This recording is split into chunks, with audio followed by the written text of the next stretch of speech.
வாழ்க வளமுடன் எல்லாத்துக்கும் வணக்கங்க. இன்றைக்கி நம்ம என்ன பண்ண போகிறோம்னு பார்த்துட்டிங்கன்னா, நம்ம தோட்டத்துலேருந்து கொஞ்சமாக கோவக்காய் இருக்குதுங்க. அதெல்லாம் பறித்து வந்து நம்ம ஒரு சூப்பரான கோவக்காய் ஃப்ரை வந்து செய்ய போகிறோம். இதுதாங்க கோவ செடியோட பூ எவ்வளோ அழகாக இருக்குன்னு பாருங்கள். இந்த மாதிரி இயற்கையான முறையில் வந்து நம்ம பறித்து சாப்பிடும்போது உடம்புக்கு ரொம்ப நல்லது, மனசுக்கு ரொம்ப சந்தோஷமாக இருக்குங்க.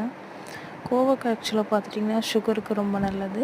ஃபஸ்ட்டு எண்ணெய் ஊற்றிட்டுங்க, இஞ்சி பூண்டு பச்சை மிளகா 3 இடித்து சேர்த்துக்கலாம். அதுக்கப்புறம் கருவேப்பிலை, அதுக்கப்புறம் வந்து ஸ்லைஸாக கட் பண்ணி வச்சுருக்கிற கோவக்காயை வந்து இதில் சேர்த்துக்கலாம்.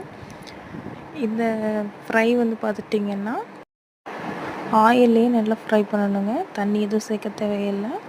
அப்புறம் கொஞ்சமாக உப்பு சேர்த்துக்கலாம். அதுக்கப்புறமா கொஞ்சோண்டு மிளகாத்தூள், அவ்வளோதாங்க. 4 இன்க்ரீடியண்ட்டு தான். டேஸ்ட் வந்து பார்த்திங்கன்னா அட்டகாசமாக இருக்கும், ஹெல்த்தியும் கூட. அவ்வளோதாங்க, நம்ம கோவக்காய் ஃப்ரை சூப்பராக ரெடி ஆயிடுச்சு. இதை நம்ம வந்து சாதத்தோடு சாம்பார் சாதத்தோட சைட் டிஷ்ஷாகவும் வச்சுக்கலாம், தனியாக சாதத்தோடையும் சாப்பிட்லாம். ரொம்ப டேஸ்ட்டாக இருக்கும். அவ்வளோதாங்க. டாட்டா பாய்.